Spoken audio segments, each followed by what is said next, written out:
friends. This is Sylvia with Running with Needles and Scissors, and Millie, my trusty sidekick. It's been a while. There's just been a lot that's happened, and I needed to take a little bit of break. So here I am again, and I am just very, very happy to be with you guys. I wanted to thank everybody who does come by and watch my hot mess floss tubes, and those of you who've hung in there with me since Germany, wow, kudos to you. Anybody new, welcome, welcome. I hope you like what you see. And those that aren't subscribed yet, you know, I would ask you to subscribe, or at least hit the like button, because it does help a lot. Now, Millie is here. She is freshly groomed, and Sweet Maisie is currently in the trauma of being groomed, so I thought it'd be a great time to do a floss tube video.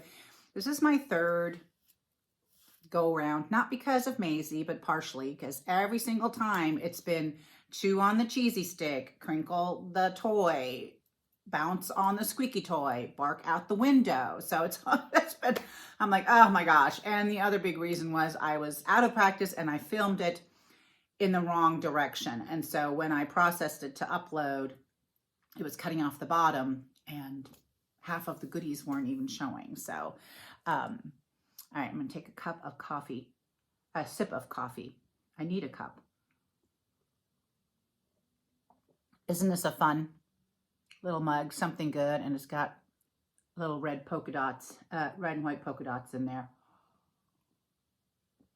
I totally geek out over mugs, and when I find one that tickles my fancy, I buy it. We've got a little bit too many now, but it's just fun. I enjoy deciding what am I going to drink out of today. You know, it's like a little highlight in the morning.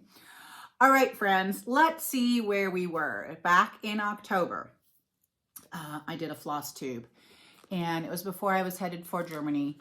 Before I was going to Hobby House, and then right after I had booked a flight to Germany because my dad was ill, and my stepmom, although she was like, don't worry about it, it's all good, I decided, you know what, I'm going to come anyways, just because I can encourage him a little bit, and when he goes to rehab, which was, you know, something they were discussing, you know, you and I can go visit, and, you know, I can go in the morning, you can go in the afternoon, and that kind of thing. So she actually said, okay, that'd be great. And she was much relieved that I decided to come.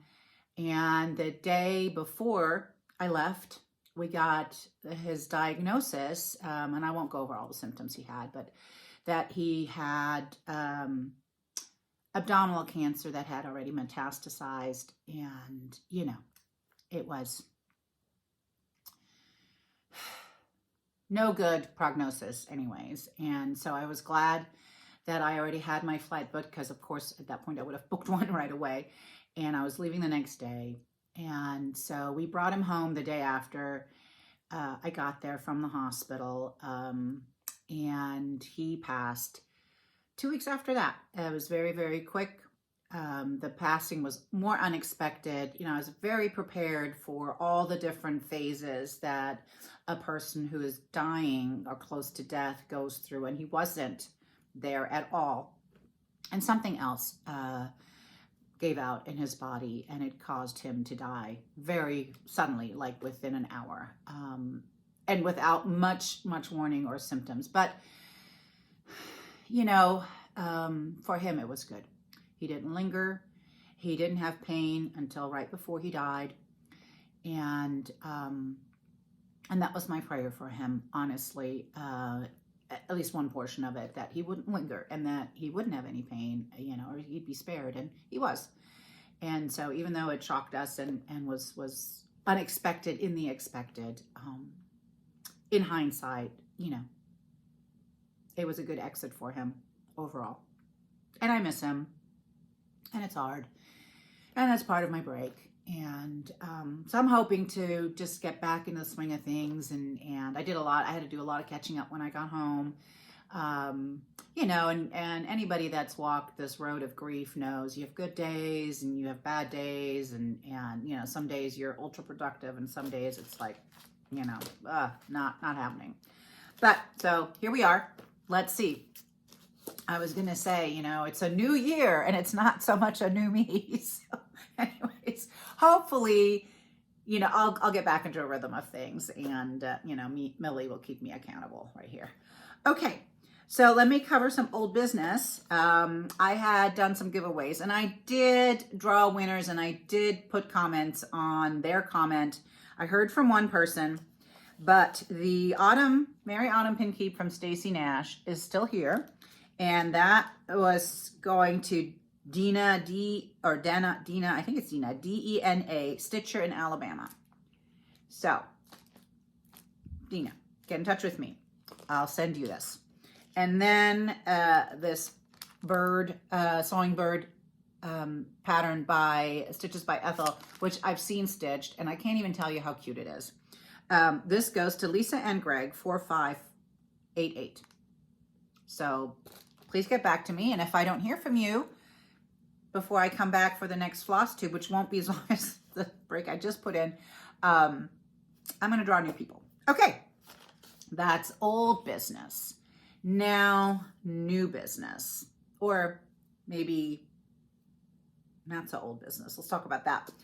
I'm going to rewind to Advent and all the Advent calendaring that was going on, which I just absolutely loved. I'm a fan of Advent calendars. My birthday being towards the end of November, one of the things I can always count on is somebody's going to gift me an Advent calendar, especially in Germany. But this year, I participated in the Kitten Stitcher Advent Calendar, which was hugely successful. And spoiler alert, there won't be one this year. Last year I participated. This year there won't be one. She doesn't always do one, and it's a lot of work. And, you know, so when she does one, it's like great anticipation and lots of fun. And was this one. She's done one prior. But anyways, so not only did I have one, I also participated in it as a designer, and I was very flattered to be asked. I was hugely excited. And so I was on day 21, and this is what I designed. It's a threesome, which is always an issue holding. Let's see if we can do a better job. All right, I'm gonna pinch it at the bottom. Woo, stay with me. All right, you can see one already. It is ho, ho, ho. And so you have 3 different H's and 3 different sort of vintagey Santas, and you can actually do it whichever way you want to. Each one will go with the H. So that was my pattern. This is stitched on 36 count Winter Moon. They're a little too big for ornaments, but I think they would look great kind of leaned up. You know, you guys are creative. You can figure it out. Anyway, so it is not out. This pattern will be released. Holy moly. Yeah, that's not going to work again. Okay. When I say hot mess, I mean hot mess. Next year for Christmas. And they were fun to stitch and fun to design, even though, this fella, oh my Lord, did he give me fits. I just, you know, he was bigger than all the others and wider than all the others, and I couldn't condense him down. And so after a while, I would let it sit and then go back and let it sit and go back and try again and again. Oh, and if you're wondering what this is, it's not a spill from breakfast. It is my sweet, cute hedgehog. I hope you can see him. Ollie the Hedgehog, which I picked up in England. It's handmade. He's handmade by some artisans at the place we had, the Stacy Nash, Maggie Bonanami retreat. There were a number of folks throughout that particular area that had done a craft show the weekend prior, and they left some stuff in the church, which immediately sold to the American women, and then they had to bring more. And this was one of the bring more, and so I snatched him up right away, and he's so cute. I really think we should bring back, you know, little pins for jackets and lapels and whatnot. I think they're lots of fun, and there's so many possibilities. Back to Advent. All right. The other thing that is our 3rd year now to do it, Lisa, Lady Huzzah, and I were doing Advent for each other. We've done it for 2 years. Now, this 3rd year, Miriam joined us, which was just so much fun.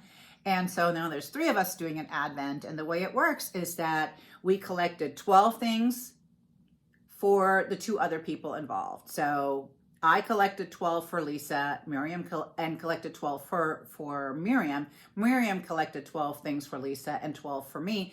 And same with Lisa. And then once everything was sent and collated, we had a gift for 24 days. Sometimes people went over. I don't, because that's not, Advent stops on the 24th, but that's a whole different little thingy of mine.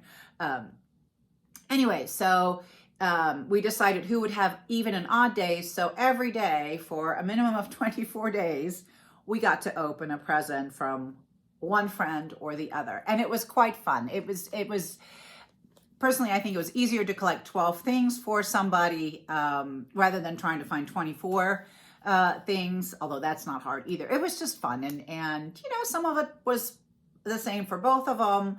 On my end, some of it was the same for Miriam and Lisa, and some of it wasn't, because Miriam and Lisa are 2 different people, and something that I see that might appeal to Miriam may not necessarily tickle Lisa's fancy, and vice versa. But I want to share one of the most favorite things I got from Miriam. And without toppling everything, I think you can see what it is. It's my little tomato girl. She's sitting in my rather, small tomato collection. They're varied, but it's small. Anyway, so here she is up close. Miriam is a beautiful, beautiful stitcher. And sorry, a message from my printer just flashed by the screen. Sorry, I'm distracted. I apologize. And Jan, who does my finished the tomato girl, and she is darling. And let me show you how she fussy cut the bottom. Just skitty when I got her. So happy. She lives in a place of honor with all my tomatoes, my few tomatoes. And then my friend Lisa, way early, snagged these. I guess LaHaye announced that they were doing some limited trays with, I think it's paper. Vintage paper. It's not fabric, as far as I know. But absolutely 100% my colors. So pretty. I have a bigger LaHaye tray that is the same color, so they match. And kudos to Lisa for having clickety fingers and thinking ahead. I didn't. Anyways, so there's that. Really, really fun. I highly recommend if you have friends that you can get together with. I think it would work. I don't want to do the math in front of you. That would be embarrassing. I was going to say, maybe it worked with 4 people. You do it this way. Never mind. You figure it out. Works well with 3 people. I'll tell you that. So anyways. And then we'll stick with Christmas. I was doing some stitching. Did I bring it? Yes. I was doing some stitching. It's a commitment. We have a small stitching group and we meet in Tennessee. And it's lots of fun. And so there's sort of a commitment from year to year of what you're going to finish. Everybody gets to vote. You bring 3 items and everybody gets to vote which one you are going to finish by the time we meet again. And it also goes for smalls, or you show a small that you're going to finish. And so having very limited stitching time, I agreed to the small, but I wasn't going to let him pick what I was going to do. And I had, on the way there, found a most fantastic antique sample. And so I'm like, I'll commit to doing this one. And everybody was fine with that. So I don't have that one to show, but I do have my small, which is the 4th of the Birds of the Feather Santas. And the only one I have left to do is the gold Santa. And this is where we are. So what I was doing was, when I thought I was in good shape with my professional stitching, I would knock off at 9 and then do the next half hour on the Santa, and that lasted 5 days. So I was really confident about where I was for 5 days. No, then I got close to finishing stuff and I was like, I want to finish that. So I've got to swing back to this guy. I didn't get that far. I got his legs in and part of his torso and a little bit of the boat. And so if you look really close, this is lighter than that. And so here I've incorporated some gold thread. I didn't do it here. I'm just going to go over the top stitch. You can see the gold thread kind of dangling, and well, it's very hard to see. Well, he's here, right here, here. So I just parked it because it kept coming out of the needle. There was no knotting issue. It's fine to stitch with, but it kept coming out of the needle. And so I was like, all right, I'm just going to do that after I'm done with the base. And let me show you my gold thread. I really like working with it. It is thread. So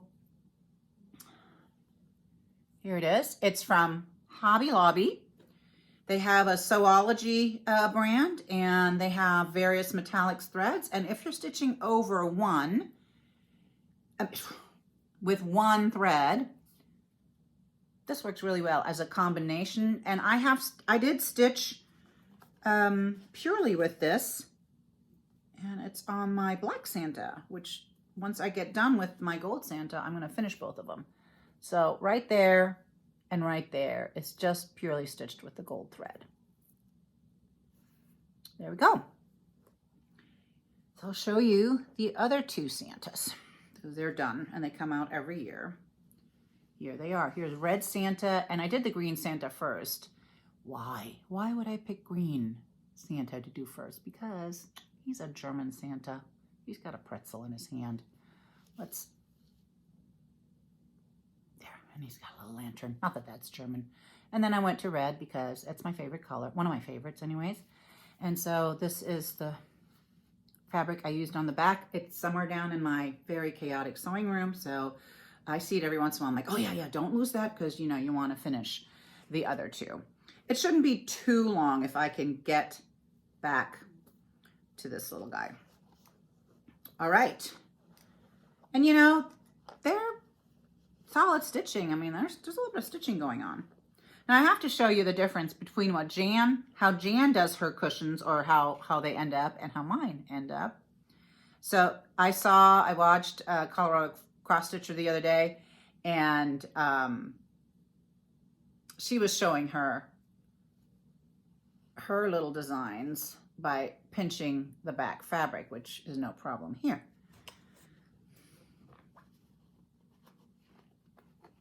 I can barely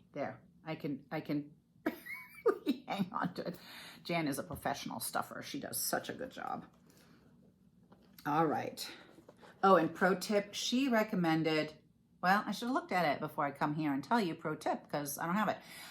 There's a fiber fill that is dry fiber fill. Where did I buy mine? Probably at Hobby Lobby, called dry fiber fill. It's very different than the other fiber fill because it packs very, very nicely. So half a pro tip. You're just going to have to read all the labels and find out which one is dry fiber fill. All right, other stitching. This is my American Welcome that I agreed to do a sal, and I'm trying to be super good about keeping up. So here is the photo. You all know it. This is why I do a working copy, because if I start dragging it around with me and on international travel and every week to Bible Study Fellowship, and you're wondering, why is she stitching at Bible Study Fellowship? Well, I am the admin coordinator for Bible Study Fellowship, so I get to hang out in the hall, and I'm like, I take my stitching, because I have to be the hall monitor. And if anybody comes out of the classrooms, you know, needs help, not that I have to ask, like, where are you going? I just have to say, you know, if they need help, I'm there to help. I set up all the AV equipment, et cetera, and I help set up the rooms, and easy breezy job. Happy to serve the Lord in that way. Anyway, so then when everybody's in their discussion group, which I've already done because I go to leaders meeting on Tuesdays, I sit and I try to stitch. Now, yesterday, when I pulled everything out, I realized I left my go bag at home and didn't have any peepers with me. And so I was like, dear God, on 40 count with my, not necessarily naked eyes, but my normal glasses. Yeah, that was hard, but I did it. So it can be done, I learned. But here's where I'm at. Oh, let's see. Maybe a little bit more. There you go. There. Here is where I'm at. The vegetables have been eaten. Main dish is coming up, and dessert. is about to start with the flower. Well, I have to come way across. I'm going all the way across here. So I'm almost done with January. I just need to fill this in, get the windows, and do a little bit of roof and chimney work, I think.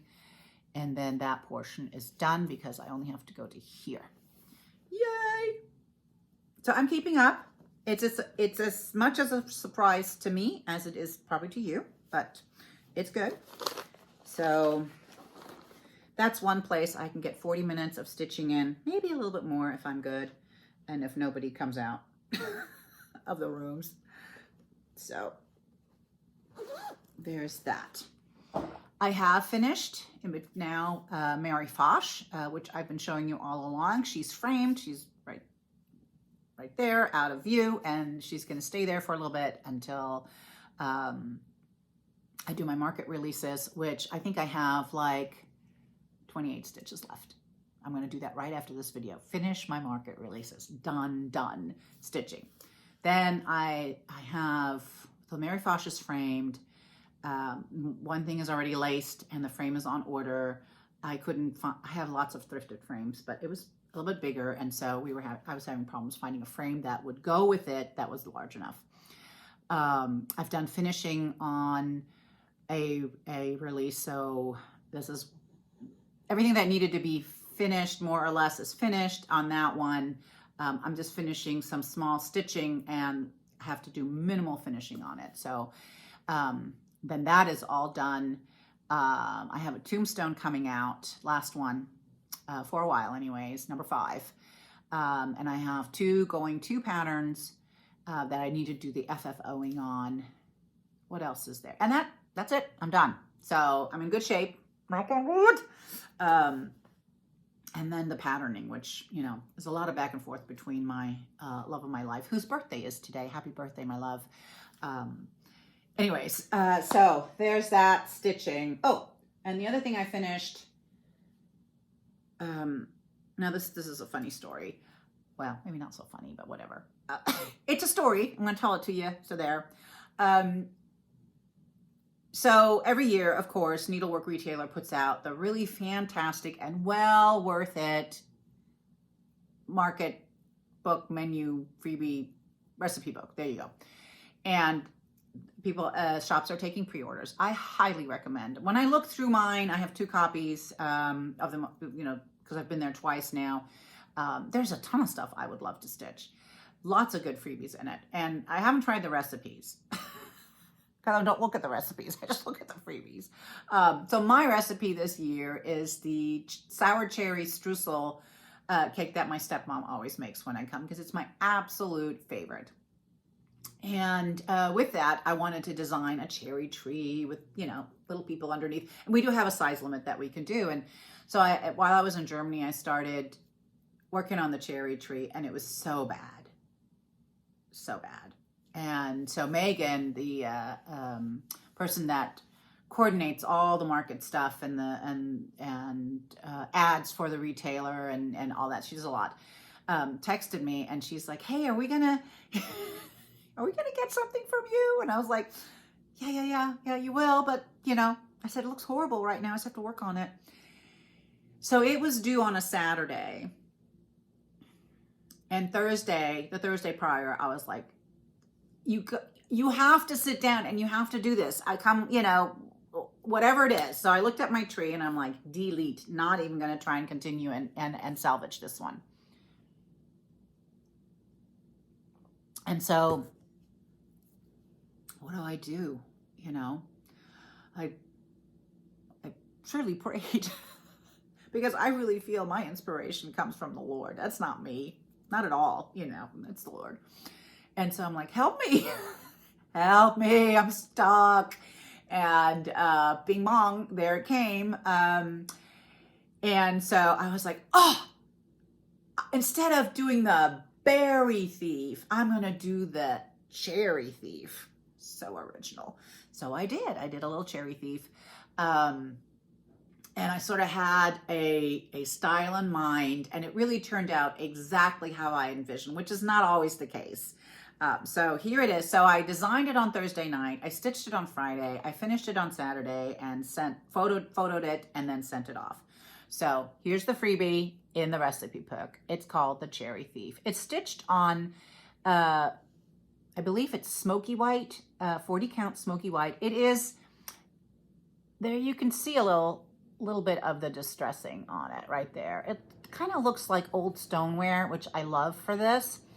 And I'm just used 3 colors on it. A denim blue, I think it's called. I don't know what the gray is called. And then a red. Probably Louisiana hot sauce or a Buckeye Scarlet, because every time I want to pick a red, that's what I pick.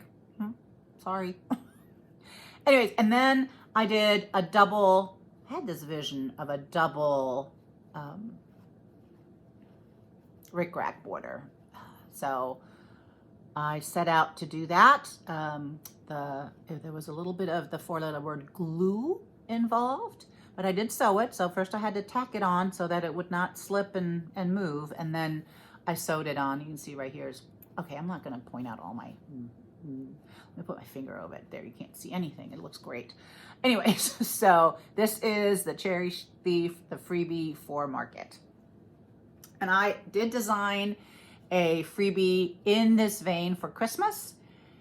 I was like Christmas the 22nd of December. And I was like, bail, not doing it. It's done. So look forward to it next Christmas, a freebie in this sort of thing. And I want to design a few more. I don't know if I'll keep this a whole series of freebies or not. If not, then it's just going to be a very inexpensive download from my website. All right. What else do we have? Just a wee bit of stash. Oh, where did that other thing go? Oh, did it fall? I don't know where it went. Better find it. Is it here? Oh, it's here. Okay. All right. Haven't indulged much. Hold your horses though. Hold my beer because it's coming, I'm sure, when Market stuff releases. All right. So I got the 3 Stacy Nash. No, I had 4. Where's the Swan? Swan didn't make it. Nope, Swan didn't make it. I did buy the Swan one because I love the Swan. So here's Chili. Here's Blizzard. Ah, so cute. And here's Millie. Well, it's a must stitch. I got Millie right here. You know, she'd be mad if I didn't. I love that little tree thing. What is the freebie? What is the extra? Oh, I think it's a little Christmas bell. I can't tell. I haven't opened up the pattern. Anyways, this thing right up here. Or maybe it's a party hat. Maybe it's a party hat.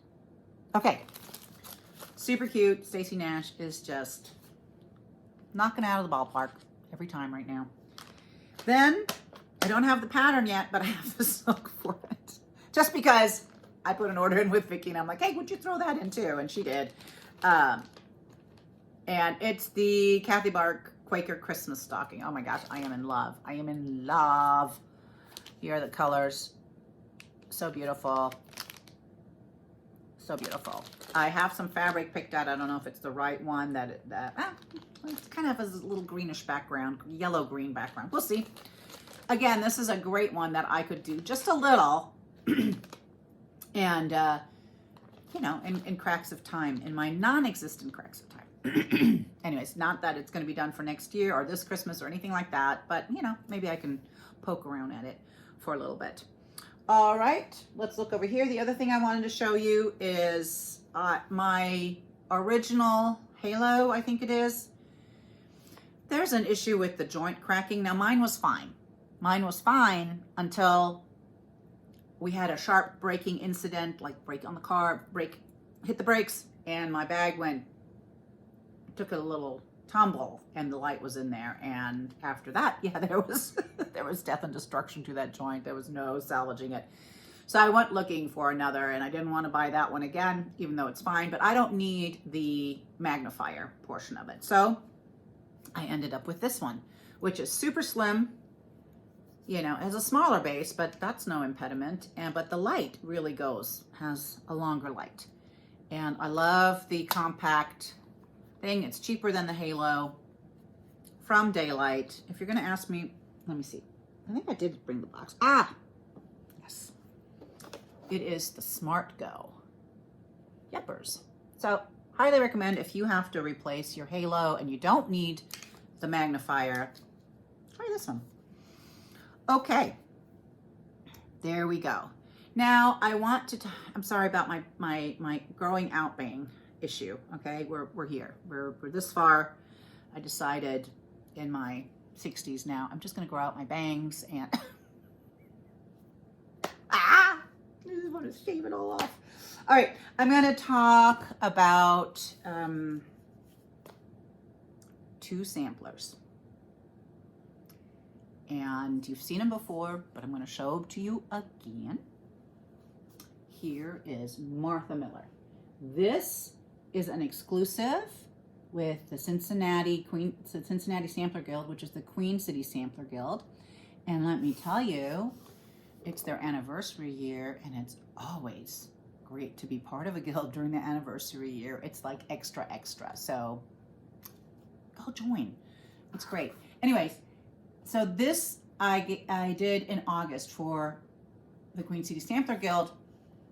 And the funny story about this one is that as I was picking colors and putting it together, Ellen Chester's voice was in my head, because Ellen is a fantastic reproductionist and she's a fantastic cross-stitch designer. She doesn't do that much anymore, but she's every once in a while she brings something out. But she's also a consummate sampler stitcher. Like, she has stitched some of the most beautiful samplers. And she is a founding member, I believe, but I could be lying, of the Queen City Sampler Guild. And as I was going along, I'm like, Ellen's not going to like this. Ellen doesn't do over-dyed threads, you know. And I was like, Ellen, be quiet. I got to do my own thing. And that's what I did. So it has a combo of solids and variegated threads by Vicki Clayton. Silks, this should surprise no one. And it's Martha Miller, 1858. It is a vanity sampler because she picked out the 10 and she picked out the 58, and it's clearly done in a similar but not the same thread. But anyways, much to my surprise, Ellen says, I think I'm going to start this on January 1st. And I'm like, okay. And then she says, hey, I'm going to start this January 1st. Does anybody want to join me for a sal? And lo and behold, almost 60 people jumped in on this sal. So we just started here in January. I divided it really very evenly into 9 pieces, I believe. Yeah, yep, 3 this way, 3 that way. And you can still join the Sampler Guild. You can still join the sal. All the printed patterns are done and gone, but lots of people now that joined late are getting the PDF, and that is also fine. But you have to contact Ellen Chester if you want to be part of this. Vicki is super quick on the shipping end, and this is done on Sleeping Bear by Rachel from Needle and Flax, but any sort of undertone brown, not undertone beige, light colored, not too light fabric will do. When I first saw Martha Miller, it was Moses and Aaron and my ghosty swans that really did it for me. I've never seen Moses and Aaron on a sampler, and I've looked at a lot of samplers. Now, I'm not an expert. I'm just a buyer. So I look at a lot of samplers. Now, the verse is, this is the way to know the Lord, and this will please him too, to hear and read his holy word that tells us what to do. Love it. Okay, that is Martha Miller. And the frame, which is absolute perfection for this sampler, I found this at Goodwill. There was another piece of cross stitching in there. The frame was larger, and it was custom framed by Michaels. And so I picked it up, my $4.99 frame, and I buy, you know, I don't often care what's in it, but I have the cross stitch piece downstairs. Anyways, we cut it down, and it was perfection. At least I think so. Let's put you here. And here comes Isabella Kettlewell. Now, Isabella, what a beauty. Yeah, I wish I had been able to stitch her. I had to give it to my model stitcher. and she did a fantastic job. Now, Isabella Kettlewell, which makes a great companion to Frances Eden. It has a lot of the similar things going on in it, but it is different enough to really be like, oh, I see that, you know, they probably from the same something. I'll have to do research, but again, different enough to really stand on its own. So I am teaching this one. There you go. Let's get it straight in there. There you go. I'm teaching this one at the EGA National Seminar in Dallas. And Dallas is really easy to get in and out of. It's a great location for people to come from all over. The sampler has 19 colors of silk in it. A prize to somebody who guesses whose silk is. No, kidding. I know you can guess. And is done on Weeks Dye Works straw. It is a Zweigart base, and the options are from 46 down to 32, and you get a fat half. And so the first portion of the class will deal with the sampler, and then the second portion will deal with designing your own smalls. Now I'm going to, now that I've put almost the last stitch into my market stitching, that's the next thing I'm going to tackle are the smalls for this. So stay tuned, because I'm happy to show you. Now these are the smalls I would design off of this. Of course, we'll discuss all options and, you know, how to go about it, and then I'll turn you guys loose and you guys get to work on that. What was I going to say? Well, I think that's it. The sign-up link is down below. It not only includes this project, but it also includes a super, super darling project from Lucy Beam, Becky Nolan. And the funny thing is, she just texted me this morning asking me if I'm getting pre-orders for market. And I'm like, no, I haven't released my market thing yet. I was like, are you? And she's like, oh, she thought the releases I just had done were market releases, but they're not. They're just for now, for happy snow, you know, stitching. Okay. I think I have covered everything I wanted to share with you. The only other thing that I have is sort of my plans of what's going to happen this year, you know, God willing, because things do go sideways, and hopefully not this year. Market's coming up, so that's a biggie. After that, I'm going back to Germany to do the sea burial for my dad. That's what his wishes were, but we weren't going to skipper out into open North Sea waters in December. Then we would have been on Deadliest Catch or something like that. So it's going to happen early April. And then there is a retreat that Needle Bling is putting on that I will go to with my friend Miriam in May. Mid-May, we're going to drive that stretch, and we're going to stop and visit Kathleen Littleton. She doesn't know yet, but we're going to be doing that. And we're also, my dream come true, another dream come true, let's put it that way. I want to stop at a primitive gathering. So it's just a slight bit out of the way, not much. And so we're going to do that.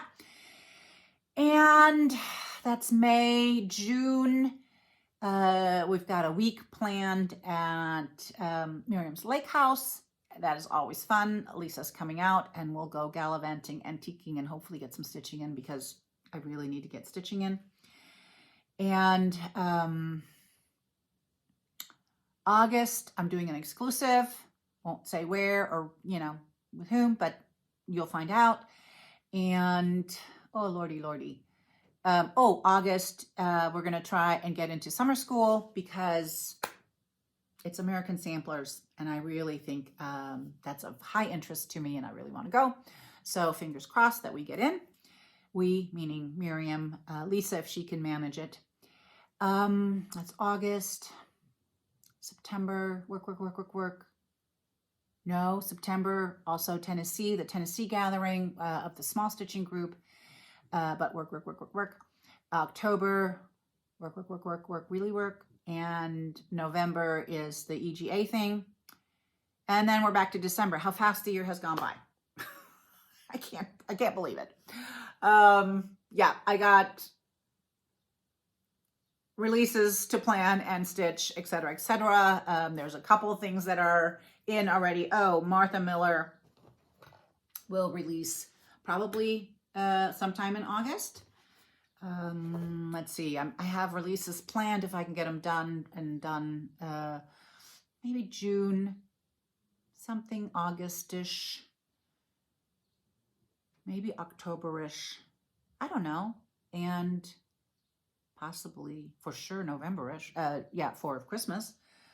And then, you know, in between, get ready for the next market. That's the designer life. It's super glamorous, lots of fun. Anyways, okay, enough. All right, my friends.